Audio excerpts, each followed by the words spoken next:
Welcome to tea கடை kitchen. வணக்கம் friends. இந்த அருமையான நேரத்தில் உங்கள் எல்லாரையும் சந்திக்கிறதுல ரொம்ப மகிழ்ச்சி. இன்றைக்கி வீடியோ பார்த்தீங்கன்னா ஒரு வித்தியாசமான அனுபவத்தை கொடுக்கும். நம்மளோட டீ கடையில் எப்பயும் போல் போடுற மாதிரி பலகாரங்கள், உளுந்த வடை, பஜ்ஜி, போண்டா இந்த மாதிரி வெரைட்டிஸ் எல்லாம் ரெகுலராக எப்போவுமே போடுறது தான். இங்கே மட்டும் இல்லை, எல்லா டீ கடைகள்லையும் ஒரே மாதிரி தான் இருக்கும். இதனாலேயே மாஸ்டர் அண்ணனும் நானும் அடிக்கடி ஏதாவது ஒரு வெளியூருக்கு போய், பக்கத்தில் இருக்கிற ஊருக்கு போய் அங்கே டீ கடைகளில் எந்த மாதிரியான வெரைட்டிஸ் வடைகள்லாம் போடுறாங்க, ஏதாவது ஒரு டிஃப்ரெண்ட்டான ஒரு வெரைட்டிஸ் கிடச்சிது அப்படின்னா அதையும் நம்ம கடையில் ட்ரை பண்ணி பார்க்கலாம் அப்படிங்கிற மாதிரி இன்றைக்கி நாங்கள் தேர்ந்தெடுத்து போன ஊர் தான் ராஜபாளையம். ஏன்னா எங்கள் ஊருக்கு ரொம்ப பக்கத்தில் இருக்கிற ஊர். நாங்கள் போன நேரம் சாயந்தர நேரம், ஏற்கனவே மழை காலம் வேறு, போகும்போதே சாரல் விழுக ஆரம்பிச்சிருச்சு. சரி, போன உடனே ஏதாவது சூடாக சாப்பிடணும் அப்படிங்கிறதுனால ஃபஸ்ட்டு நாங்கள் அந்த ராஜபாளையம் ஊருக்கே ஃபேமஸான சேமியா கேசரி ஆர்டர் பண்ணோம். அந்த கேசரியை வாங்கி டேஸ்ட் பண்ணி பார்த்தோம். டேஸ்ட்டும் பார்த்தீங்கன்னா நல்லா சூப்பராக இருந்தது. இந்த ராஜபாளையம் கேசரி எப்படி போடணும் அப்படிங்கிற வீடியோ நம்ம சேனலில் ஏற்கனவே நம்ம போட்டிருக்கிறோம். நீங்கள் பார்க்கல அப்படின்னா மறக்காமல் செக் பண்ணி பார்த்து அதே மாதிரி கேசரி நீங்களும் வீட்டில் போட்டு ட்ரை பண்ணி பாருங்கள். இன்றைக்கி அங்கே வடை வெரைட்டிஸ் ஏதாவது அமையுமா அப்படின்னு சொல்லி செக் பண்ணி பார்த்தோம். ஆனால் ஈவினிங் டைம் அப்படிங்கிறதுனால நிறைய வெரைட்டிஸ் வடை அங்கே இல்லை. ஆனால் அங்கே உள்ள கடையில் இருந்த மாஸ்டரும் அண்ணனும் ஃப்ரெண்ட்ஸுங்கிறதுனால அவர் மூலமாக தெரிஞ்சுக்கிட்டாரு ஒரு சூப்பரான ஒரு வடை. அந்த மாஸ்டர் ஏற்கனவே கேரளாவை சேர்ந்தவர். அவங்க ஏரியாவில் ரொம்ப சூப்பராக இருக்கக்கூடிய ஒரு வித்தியாசமான வடையை தான் எங்களுக்கு சொன்னார். ஸோ அதே மாதிரி வடையை இன்றைக்கி நாங்கள் உங்களுக்கு போட்டு காட்ட போகிறோம். நம்ம சேனலில் இது வரைக்கும் டீ கடைகளில் எந்த மாதிரியான ஸ்நாக்ஸ் எல்லாம் போடுறாங்க, அது எந்த மாதிரி ப்ரிப்பேர் பண்ணுறாங்க அப்படிங்கிறத பற்றி தொடர்ந்து பார்த்துக்கிட்டு இருக்கிறோம். அந்த மாதிரி டீ கடைகளில் போடக்கூடிய ஒவ்வொரு ஸ்நாக்ஸுமே, வடையாக இருந்தாலும் சரி, பலகாரங்கள் எதுவாக இருந்தாலும் நீங்களும் வீட்டில் ஈஸியாக போடணும் அப்படிங்கிறது தான் எங்களோட ஆசை. அதுக்காகவே நிறைய வித்தியாசமான வடைகளையும் போண்டாக்களையும் உங்களுக்கு அறிமுகப்படுத்திக்கிட்டே இருக்கோம். இன்றைக்கும் பார்த்தீங்கன்னா ஒரு டிஃப்ரெண்ட்டான ஒரு வடை ரெசிபி தான் நம்ம பார்க்க போகிறோம். இன்றைக்கி நம்ம பார்க்க போகிற ஸ்நாக்ஸ் உளுந்த வடை மாதிரியே இருக்கும், ஆனால் உளுந்த வடை கிடையாது. அப்படின்னா இந்த வடை என்னவெல்லாம் போட்டு ரெடி பண்ணியிருப்பாங்க அப்படின்னு உங்களுக்கு ஆர்வமாக இருக்கும். ஸோ அந்த ஆர்வத்தோடைய இந்த வீடியோவை கடைசி வரைக்கும் பாருங்கள். இன்றைக்கும் நிறைய டிப்ஸ் உங்களுக்காக காத்துட்ருக்குது. வாங்க இப்போ நம்ம இந்த வித்தியாசமான வடையை ரெடி பண்ணுற ப்ராசஸை பார்க்கலாம்.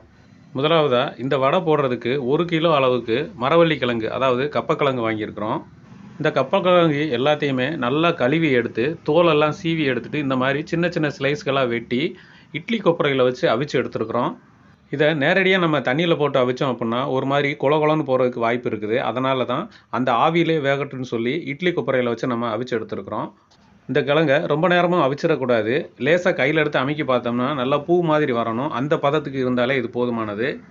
இப்போ இந்த கிழங்கு எல்லாத்தையுமே வேறு ஒரு பாத்திரத்துக்கு மாற்றிக்கிடுவோம். இப்போ இந்த கிழங்கை நம்ம மசிச்சு விடணும். சூடாக இருக்கிறதுனால கையை வச்சு இது பண்ண முடியாது. அதுக்காக நம்ம இந்த மாதிரி கட்டையை எடுத்து ஒன்று போல் மசிச்சு விட்டுறலாம். எல்லா கிழங்கு துண்டுகளையும் இந்த மாதிரி ஃபுல்லாக மசிச்சு விட்ருவோம். இது எல்லாமே பார்க்குறதுக்கு ஒரு மாவு பதத்துக்கு வரணும்.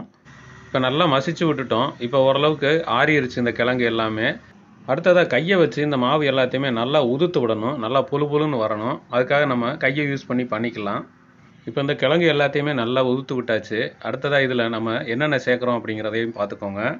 பெரிய சைஸ் வெங்காயம் 2 எடுத்து அதை நல்லா பொடுசாக இந்த மாதிரி வெட்டி வச்சு, அதோடு சேர்த்து ஒரு 7-8 மிளகாய் எடுத்து அதை நல்லா பொடுசாக வெட்டி இதில் சேர்த்துக்கிடுவோம். இந்த மிளகாயோட காரம் தான் இந்த வடைக்கு நமக்கு காரம் கொடுக்கும். இதோட கொஞ்சம் கருவேப்பிலை சேர்த்துக்கலாம். இதில் ஒரு 1/2 டீஸ்பூன் அளவுக்கு பெருஞ்சீரகம் சேர்த்துக்கிடுவோம். இது கூடவே 1 ஸ்பூன் அளவுக்கு சீரகம், 1/2 ஸ்பூன் மிளகு, 1/2 ஸ்பூன் பெருங்காய பொடி, இது எல்லாத்தையுமே நம்ம சேர்த்துக்கலாம். அடுத்ததாக உப்பு ஒரு 1/2 ஸ்பூன் போட்டிருக்கோம். இந்தளவே இதுக்கு போதுமானது. நீங்கள் வீட்டில் போடும்போது கூட்டி குறைச்சி போட்டுக்கோங்க. அடுத்ததாக மெஷர்மெண்ட் கப்பில் 1 கப் அளவுக்கு அரிசி மாவு சேர்த்துருக்குறோம். இது ஒரு 250 கிராம் கிட்ட இருக்கும். இப்போ நம்ம சேர்த்த எல்லாமே அந்த கிழங்கோட மிக்ஸ் ஆகிற அளவுக்கு எல்லாத்தையுமே நல்லா ஒன்றா பிசைஞ்சு விட்ருவோம். இந்த கிழங்கு நம்ம சேர்த்த அரிசி மாவு, வெங்காயம் இது எல்லாமே நல்லா ஒன்றா கலக்கணும். இந்த கிழங்கு மாவு நம்ம பிசையும் போது தண்ணி எதுவும் சேர்க்கக்கூடாது. அப்படி ரொம்ப கட்டியாக இருக்குன்னா இந்த மாதிரி லைட்டாக தெளித்து விட்டு அந்த லேசான தண்ணியிலேயே நம்ம இதை பிசைஞ்சு விட்டுக்கிறணும். ஏன்னா தண்ணி ஆயிடுச்சுன்னா ஒன்றுமே பண்ண முடியாது.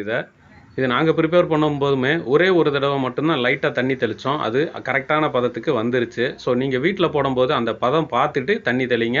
ஒரு சில நேரம் தண்ணி தெளிக்காமல் தேவை கூட இல்லாமல் இருக்கலாம். இப்போ நம்ம எல்லாத்தையுமே நல்லா ஒன்றா பிசைஞ்சு வச்சுட்டோம். இந்த அளவுக்கு கரெக்டாக இருக்கும். அடுத்ததாக இந்த மாவு எல்லாத்தையுமே நம்ம ஒரு சின்ன சின்ன உருண்டைகளாக உருட்டி வச்சுக்கிடுவோம். ஏன்னா வடை கொஞ்சம் சீக்கிரமாக போடணும் அப்படின்னா இந்த மாதிரி உருட்டி வச்சுக்கிட்டோம்னா கொஞ்சம் நல்லாயிருக்கும். இந்த மாவை நம்ம உருண்டை பிடிக்கிறதுக்கு முன்னாடியே எண்ணெயவும் காய வச்சிடணும். அடுப்பில் ஏற்கனவே எண்ணெய் லேசாக சூடாகிட்டு வந்துட்டு இருக்குது. இந்த நேரத்தில் நம்ம உருட்டி வச்ச ஒவ்வொரு உருண்டையாக எடுத்து தட்டி போடணும். அதுக்கு முன்னாடி நம்ம கையை தண்ணியில் லேசாக ஒரு முக்கு முக்கிட்டு உதறிட்டு அதுக்கப்புறமா கையில் வச்சு அப்படியே அமுக்கணும் அப்படின்னா கையிலையும் ஒட்டாது, நமக்கு அந்த ஷேப்பும் வந்து கரெக்டாக வரும். இந்த மாதிரி அமுக்கி விட்டுட்டு நடுவில் சின்னதாக ஒரு ஓட்டை போட்டுக்கிற வேண்டியது நம்ம உளுந்த வடை ஷேப்புக்கு. இந்த மாதிரி ஓட்டை போட்டு அப்படியே தூக்கி எண்ணெயில் போட்டுடலாம். பிகினர்ஸ் ஒரு சிலருக்கு உளுந்த வடை போடுறதுக்கு ரொம்ப சிரமப்படுவாங்க. ஆனால் இந்த மாதிரி போடுறதுக்கு அவங்களுக்கு ரொம்ப ரொம்ப ஈஸியாக இருக்கும். ஏன்னா உளுந்து மாவு மாதிரி இந்த மாவு ரொம்ப லூஸாலாம் இருக்காது, கட்டியாக இருக்கும். ஸோ அவங்களுக்கு கையில் எடுத்து தட்டி இந்த மாதிரி பொறுமையாக ஒரு ஓட்டை போட்டு போடுறதுக்கு ரொம்பவே ஈஸியாக இருக்கும்.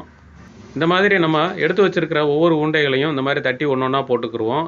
இந்த வடை போடுறதுக்கு எண்ணெயை வந்து மீடியம் ஃப்ளேம்லேயே வச்சுக்கிறணும். அதிக சூடு இருந்தது அப்படின்னா வெளியில் சீக்கிரமாகவே செவந்துடும். ஆனால் அந்த உள்ளே இருக்கிற வெங்காயம், மிளகாய் இது எல்லாமே வேகாமல் இருக்கும். அதனால் மீடியம் ஃப்ளேம்லேயே நம்ம வச்சுக்கிட்டோம் அப்படின்னா மெதுவாக வேக ஆரம்பிக்கும். உள்ளேயும் வெந்துடும், வெளியிலையும் அந்த சரியான ஒரு கலர் வந்துடும் நமக்கு.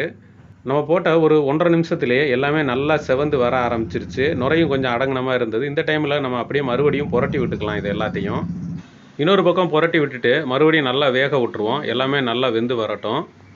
மழை நேரங்களில் இந்த மாதிரி நீங்கள் வடை போட்டு கொடுத்தீங்க அப்படின்னா உங்கள் வீட்டில் இருக்கிறவங்க ரொம்பவே விரும்பி சாப்பிடுவாங்க.